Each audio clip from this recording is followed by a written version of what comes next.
आप सब लोगों को मेरा नमस्कार।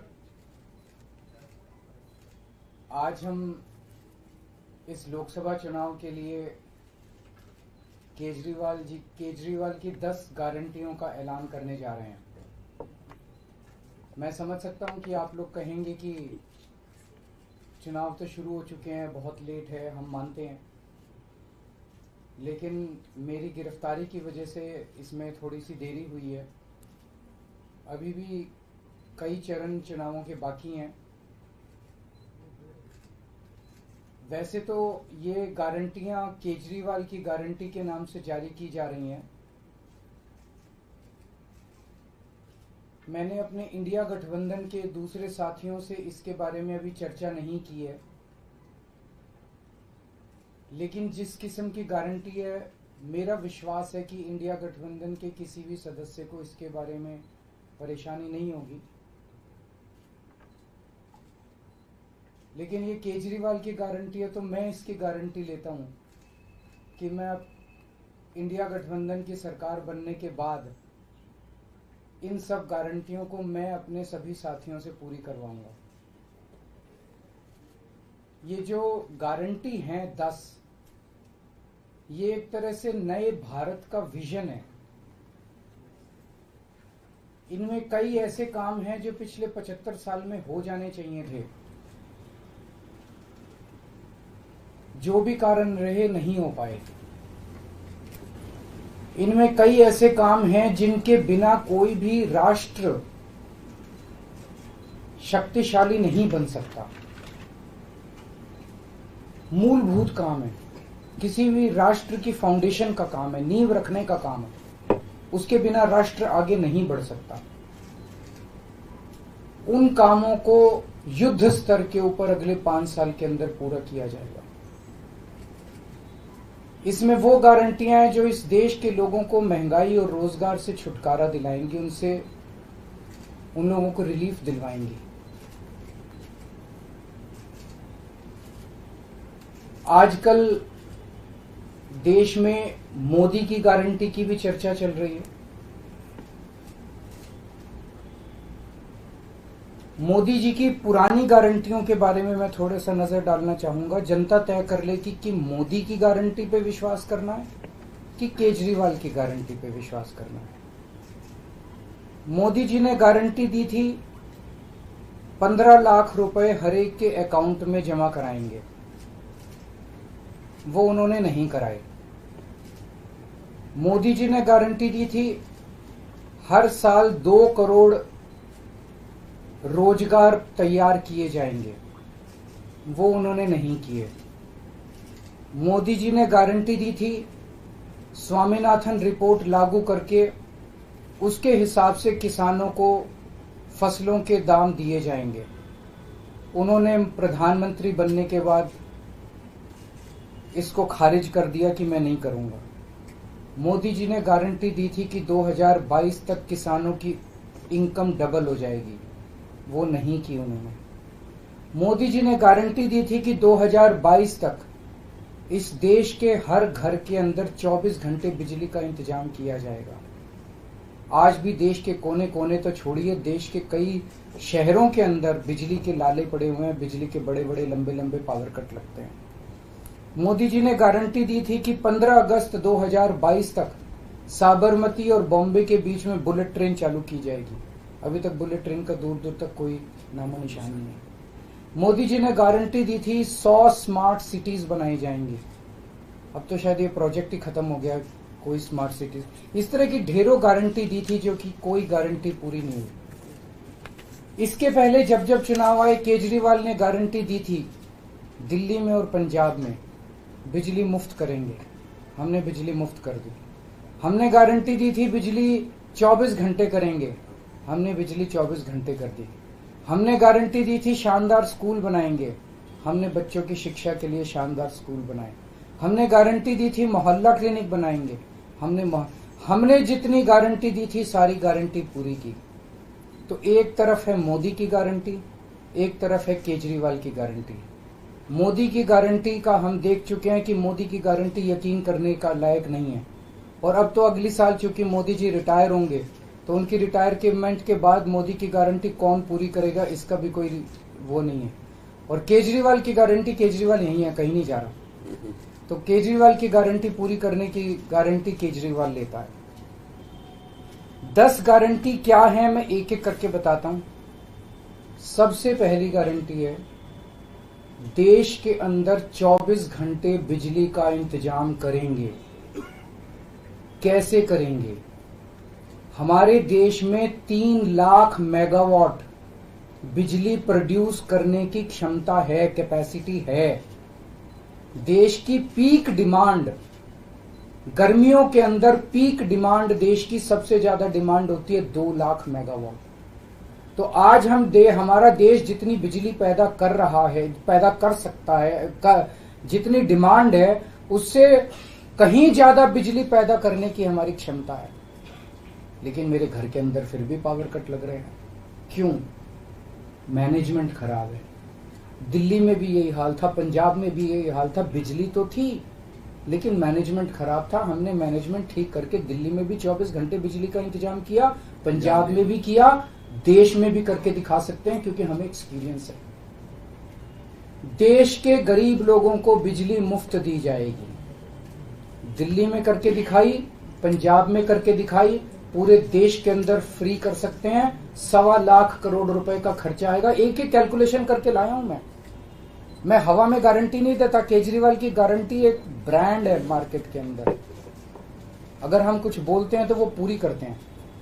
तो 1.25 लाख करोड़ रुपए का खर्चा आएगा। 1.25 लाख करोड़ रुपए हम इंतजाम करेंगे। 1.25 लाख, उसके अंदर पूरे देश के गरीबों को 200 यूनिट बिजली मुफ्त मिल सकती है। आज भी हमारे देश के गरीब लोगों को ये बिजली की पहली गारंटी थी। दूसरी गारंटी है शिक्षा की। कोई भी देश तब तक तरक्की नहीं कर सकता जब तक उसके हर बच्चे को अच्छी शिक्षा का इंतजाम ना कर दिया जाए।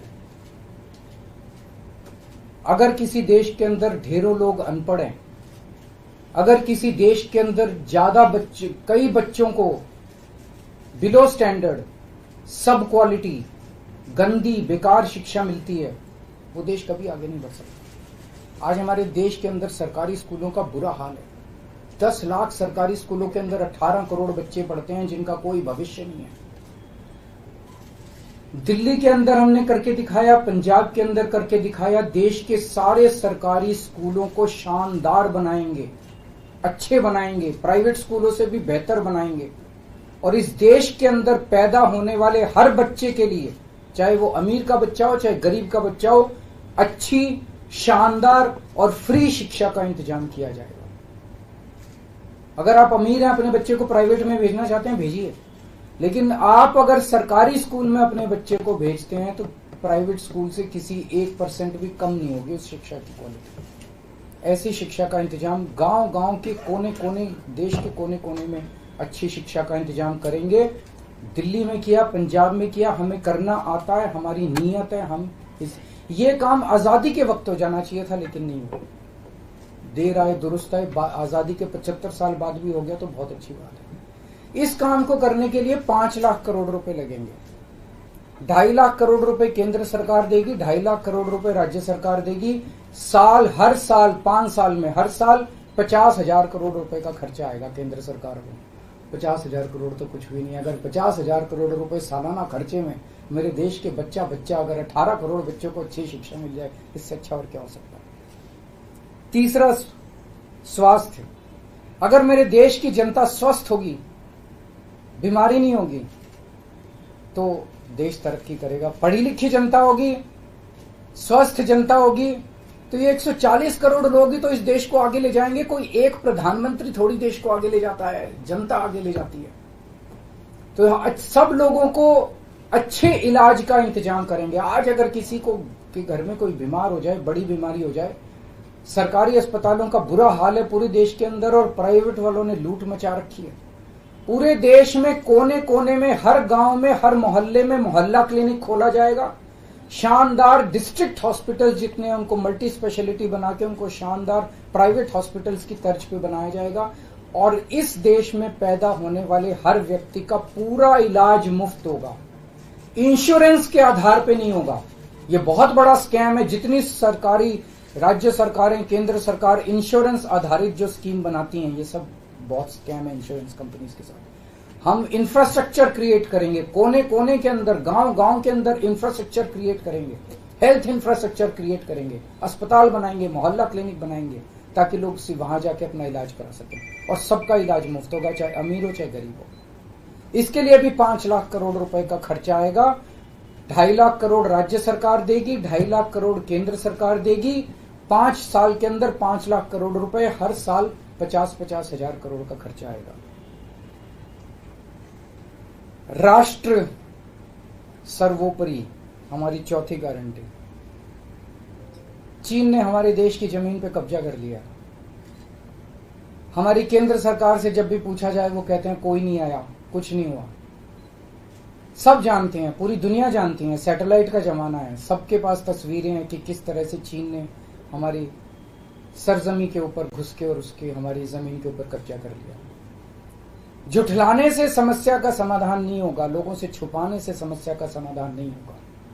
हमारे देश की सेना के अंदर बहुत ताकत है। हमारे देश की सेना को एक बार इजाजत तो दीजिए, उसको स्वतंत्रता तो दीजिए काम करने की। वो देखिए आपको जीत के लाती है। तो हमारे देश की जितनी जमीन पे चाइना ने कब्जा किया हुआ है, उस जमीन को चाइना के कब्जे से छुड़वाएंगे। इसके लिए एक तरफ डिप्लोमेटिक लेवल पे एफर्ट्स किए जाएंगे और सेना को पूरी स्वतंत्रता दी जाएगी कि वो इसके बारे में जो कदम उठाना चाहे कदम उठा सकती है। सेना को आज जो रोका जा रहा है वो रोका नहीं जाएगा। आज हमारी ये अग्निवीर योजना जो है कि हमारे युवाओं को फौज में भर्ती करके 4 साल के बाद निकाल दिया जाता है। लोगों की एक ओनरशिप नहीं बनती। 4 साल के बाद अगर आप निकाल देंगे तो एक तरह से हम सेना को सबसे कटिंग एज लेवल के ऊपर हम कमजोर कर रहे हैं। ये अग्निवीर योजना सेना के लिए भी बहुत हानिकारक है और जो बच्चे युवा हमारे अग्निवीर बन के जा रहे हैं वो लोग भी बहुत त्रस्त हैं। अग्निवीर योजना को बंद किया जाएगा। जितने बच्चों को अभी तक अग्निवीर में शामिल किया जाए उनको पक्का डिक्लेयर किया जाएगा। उनको पक्का राष्ट्रीय सम्मान भी नहीं मिलता संस्कार के समय, तो उनको पक्का किया जाएगा, उनको पक्का डिक्लेयर किया जाएगा। और सेना के अंदर ये ठेकेदारी के ऊपर एक तरह से कच्चे में अग्निवीर तो कच्ची नौकरी हुई ना, कच्ची नौकरी ये बंद की जाएगी और वापस पक्के के अंदर बच्चों को लिया जाएगा। और सेना को ये अग्निवीर योजना लाए थे क्योंकि केंद्र सरकार का मानना था कि सेना के ऊपर उनकी तनख्वाह और उनकी पेंशन के ऊपर पैसा ज्यादा खर्च हो रहा है। सेना के ऊपर, उस देश की सुरक्षा के ऊपर जितना पैसा खर्च करने की जरूरत है उतना पैसा खर्च किया जाएगा। देश की सुरक्षा के साथ खिलवाड़ नहीं किया जा सकता। छठी गारंटी किसानों के लिए। किसानों को आप इज्जत की जिंदगी दे सकते हैं अगर आप उनको उनकी फसलों के पूरे दाम दे दें। किसान कोई भीख नहीं मांग रहा, किसान अपना हक मांग रहा है। किसान अपनी बारिश में, धूप में मेहनत करके और अपनी फसल उगाता है और उसके बाद जब उसको फसलों के पूरे दाम नहीं मिलते तब वो अपने ऋण नहीं चुका पाता, आत्महत्या करने के लिए मजबूर होता। अगर आप उसकी फसलों के दाम सुनिश्चित कर दें तो किसान को आपसे कोई फेवर नहीं चाहिए। स्वामीनाथन रिपोर्ट के आधार के ऊपर किसानों को उनकी फसलों के सभी फसलों के पूरे दाम एमएसपी के आधार पर पूरे दाम दिलवाए जाएंगे। 7वीं गारंटी, दिल्ली को पूर्ण राज्य का दर्जा दिलवाया जाएगा, जो दिल्ली वासियों को कई दशकों से दिल्ली के लोगों का हक है। बेरोजगारी, आज पूरे देश का युवा बेरोजगारी से त्रस्त है। इसके लिए हमने बहुत डिटेल्ड प्लानिंग की है। हमारे मंत्रियों ने, हमारी टीम ने बैठ के, सब लोगों ने बैठ के कि 1 साल के अंदर 2 करोड़ रोजगार का इंतजाम किया जाएगा ताकि हमारे युवकों को बेरोजगारी से निकाला जा सके। ये प्रोडक्टिव और इफेक्टिव एम्प्लॉयमेंट होगी। भ्रष्टाचार, बीजेपी की वॉशिंग मशीन को चौराहे के ऊपर खड़ा करके तोड़ा जाएगा। बीजेपी की वॉशिंग मशीन इस देश का भ्रष्टाचार का सबसे बड़ा कारण है। सबसे बड़ा सोर्स जो है वो बीजेपी की वॉशिंग मशीन है। ईमानदार लोगों को जेल भेजने और बेईमानों को संरक्षण देने की आज जो मौजूदा व्यवस्था है, इस व्यवस्था को समाप्त किया जाएगा। दिल्ली और पंजाब में जिस तरह से हमने भ्रष्टाचार पे दोनों लेवल पे, छोटे लेवल का भ्रष्टाचार और बड़े लेवल का भ्रष्टाचार हमने जो वार किया है, उसी लेवल पे इफेक्टिव तरीके से पूरे देश को भ्रष्टाचार से निजात दिलवाई जाएगी। और 10वीं और आखिरी गारंटी व्यापारियों के लिए, अगर किसी देश के अंदर व्यापारी और उद्योगपति खुल के व्यापार नहीं कर सकते, अपने व्यापार को नहीं बढ़ा सकते, तो वो देश कभी तरक्की नहीं कर सकता। उस देश के अंदर कभी जॉब्स पैदा नहीं हो सकते।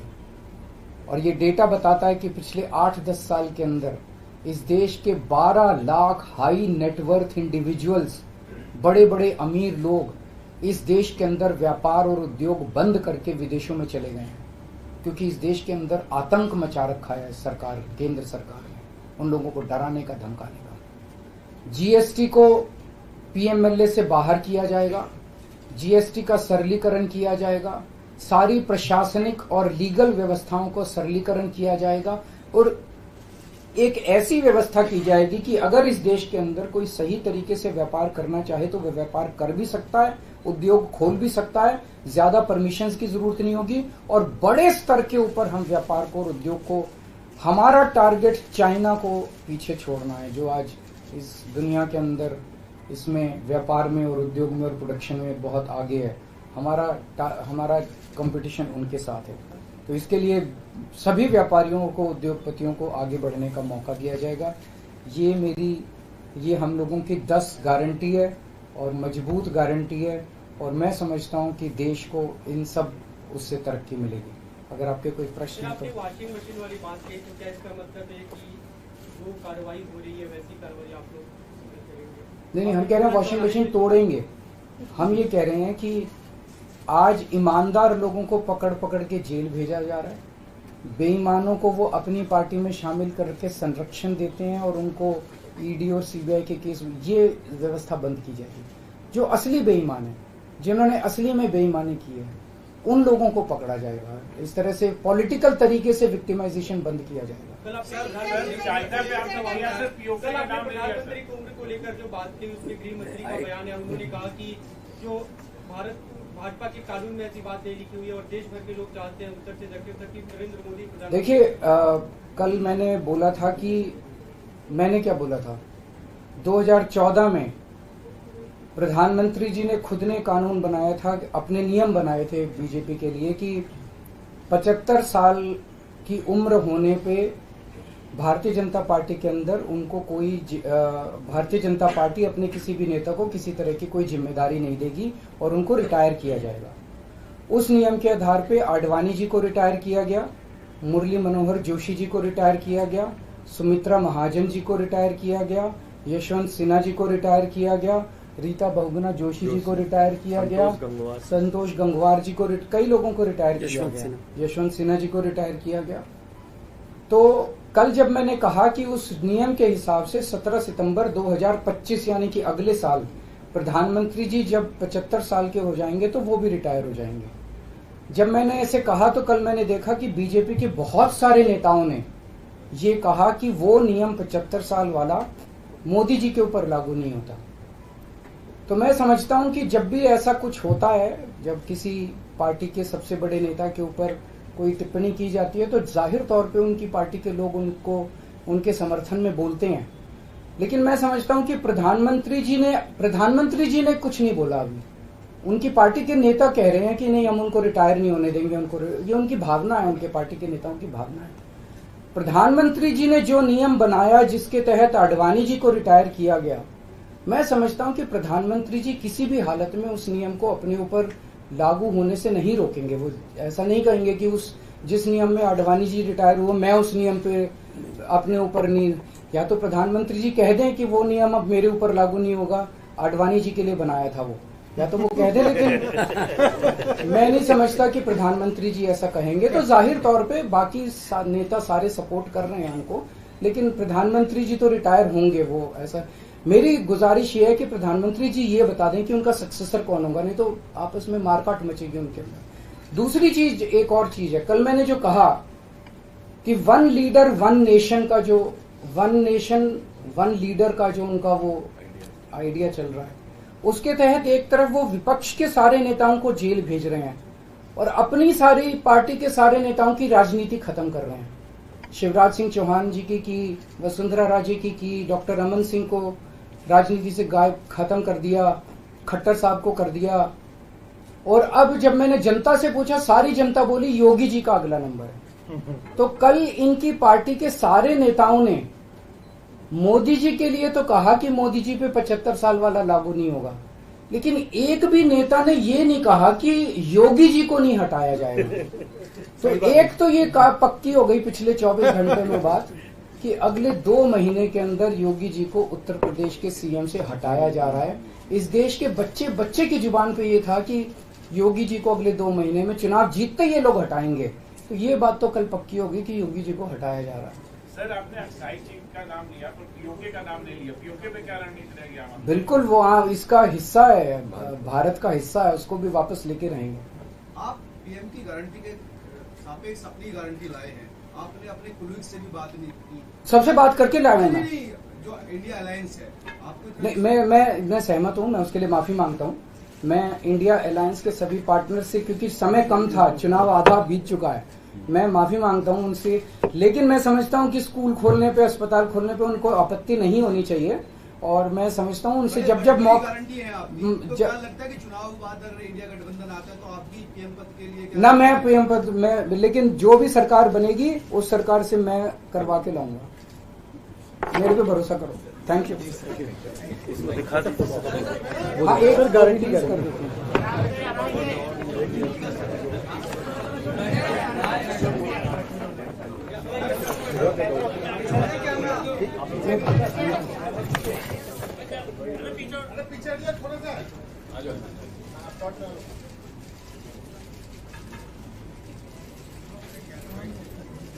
Thank you. How many seats are you winning in Delhi? Or you're contesting 22 seats in all, so how many seats are you expecting to win? Delhi में सारी बीजेपी हारेगी सारी जितनी है। माहौल आप एक बार ही जाके देखो, आपको तो, आप तो सारे पत्रकार घूमते ही रहते हो। आज शाम को 2 जगह जा रहा हूँ, मोती नगर और दिल्ली से बाहर। अभी जो फिक्स हुआ है क्या क्या है, बिहार में महाराष्ट्र 17 तारीख को है, 16 तारीख को रांची है शायद, उसके बाद है 16 तारीख को सुबह रांची है, शाम को पंजाब है, 15 तारीख को लखनऊ है और भी बन रहे हैं अभी plan. So you have Sir, will you be PM if India Alliance getting power? Akash?